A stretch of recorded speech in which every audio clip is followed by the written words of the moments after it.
Okay, let's get to my interview this week with Mayor Mike Duggan. Running as an independent, he flatly answers his critics about his motives in leaving the Democratic Party. Mayor Mike Duggan, welcome back to Flashpoint. Great to see you. I was trying to think of an interesting way to ask you, as I ask everyone, why are you running for governor? I came across the salary, so I'll ask it this way.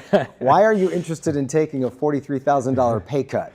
Well, I took a lot bigger pay cut when I went from running a hospital system to being mayor, but sometimes there's something inside you that says, I feel like I can make a difference. And I felt like that when I was in the medical center. I felt like that when I was the mayor, and hopefully people in Detroit agree with that. What do you think the biggest issue is right now facing the entire state? The toxic partisanship is killing us. I mean, you look at what's happening, our children in the classroom that have gone from 19th in the country in fourth graders reading now to 44th. Over 25 years, Republicans and Democrats. You look at what's happened on our business climate, worst population performance in the country for kids under the age of 30.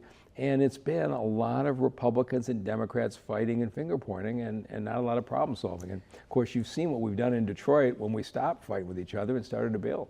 You brought up kind of the partisanship, and obviously you're an independent now, leaving the Democratic Party. And you've talked about why you just talked about it, but I'm wondering, was there a moment where you said to yourself, I'm done with the Democratic Party?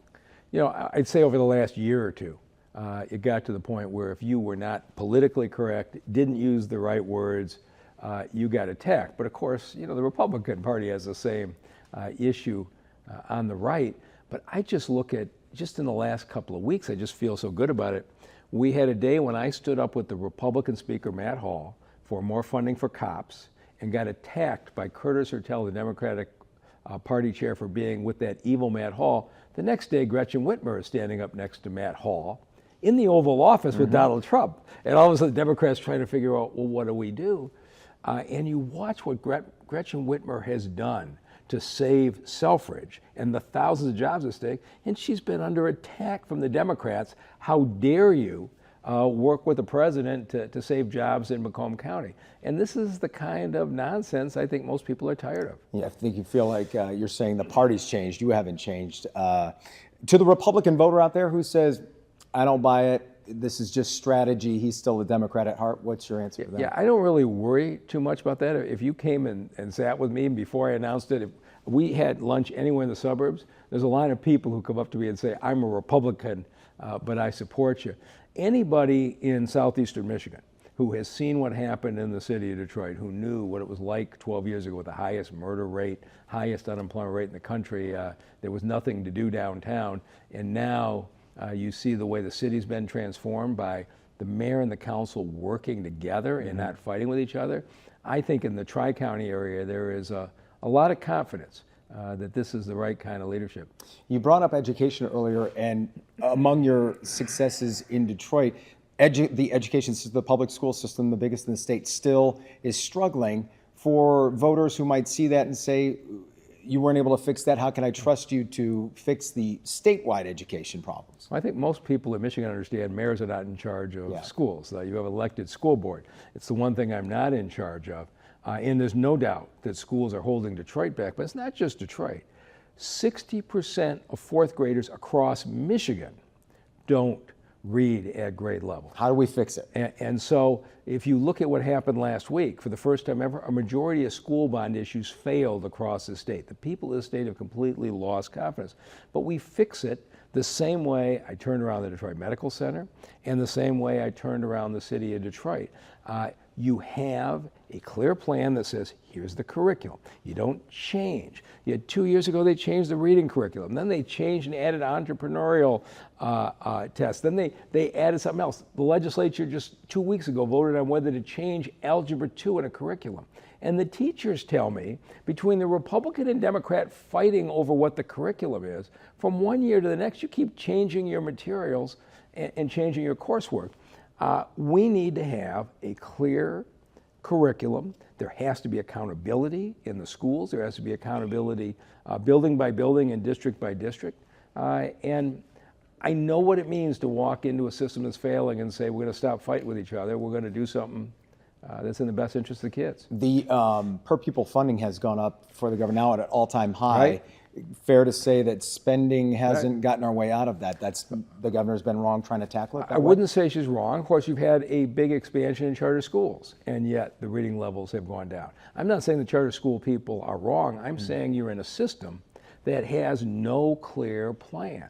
This state in 2006 went to a merit curriculum, and they knocked out all the career technical education and killed kids' paths to skilled trades. They said, oh no, we made a mistake there, and they went and changed it again. They've changed from A, B, C, D, F grading of schools to no grading of schools to percentage grading of schools. Would you grade the schools?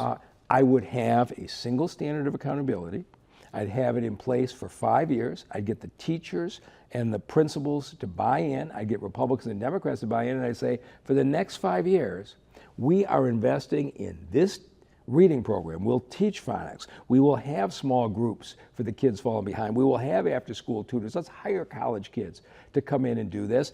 And we're going to stick with the curriculum for 5 years and drive change. When Mississippi can go from the bottom of the pack to the top by having a consistent plan, and Michigan's going the other direction, that's what we need to do. But I understand what it takes to take a culture that's broken and get everybody to pull together the same direction. We've mentioned the governor a little bit. One of your allies in your time as mayor.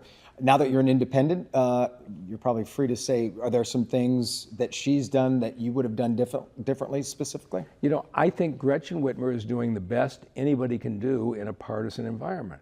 But look at what happens. If a Democratic governor proposes something, all the Republicans line up against it. If the Republicans put something in, all the Democrats line up against it. And you saw Gretchen Whitmer vetoed 9 Democratic bills from lame duck. The Democratic Party's gone so far left. She has to deal with it. But I look at what she's doing right now. What she pulled off with Selfridge on a bipartisan effort was great, and the Democrats went nuts on her. She's trying to bring 10,000 manufacturing jobs to Flint in partnership with Trump.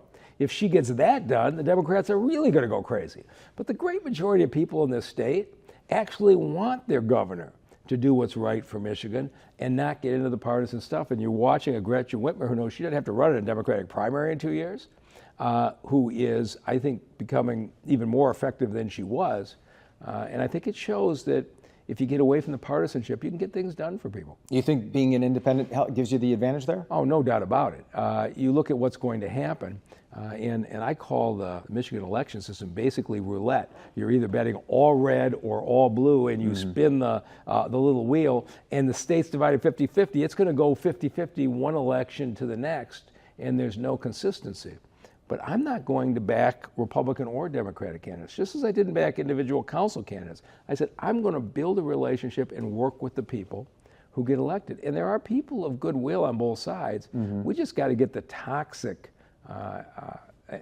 atmosphere out of it. Yeah. Doge department at the federal level ever consider doing that at the state level? Is there waste? Is there misspending that you would want to get out of the state government? Again, I actually have experience, right? I went into a Detroit Medical Center, lost $100 million a year for 5 years and put together 9 straight years of surpluses. I went into a city of Detroit that was bankrupt and put together 12 straight years of surpluses and 10 credit rating upgrades. It's because you don't come in and spend 2 days and announce a bunch of cuts.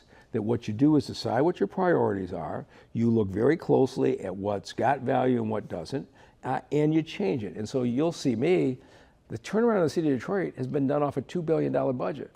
The state of Michigan has an $85 billion budget. If you like what you've seen me do in Detroit with a $2 billion budget, the state of Michigan has enormous upside. I'm sure you're in it to win it, but I would have to ask, if you get down to crunch time, would you ever consider dropping out if it becomes clear that you're only going to be a spoiler from one candidate or the other? Again, from everything that I'm seeing already, polling showing I'm already winning in the Tri-County area. My problem is that my main opponents have run statewide before, and I have not. But I am now spending a lot of time in farmhouses in rural areas. I'm going every part of the state, just like I did when I ran for mayor and went to houses in every corner of the city. What's your message in those houses, by the way? And I'm saying to them, you think you've been left behind and a mayor of Detroit can't relate to you? Let me tell you what the people of Detroit can tell you about being left behind. in a city with 47,000 abandoned houses and 20% unemployment rate. And when I go up to Traverse City, you know what the number one problem is? Affordable housing. They got 200 people living in tents because the vacationers have priced the property out. And when I show them how we built $1.3 billion in affordable housing in Detroit and say to them, we don't have tent cities in Detroit, they can't believe it. Yeah. And I think most people in the state would be surprised that the biggest tent city in Michigan is in Traverse City and there is not one in Detroit. And as we start to talk about, here's our common issues, here's how we address them, we find we have a lot more in common than people might think. Mayor, thanks very much. We always appreciate your time. Thanks for having me, Jason. And good luck. More Flashpoint coming up right after this.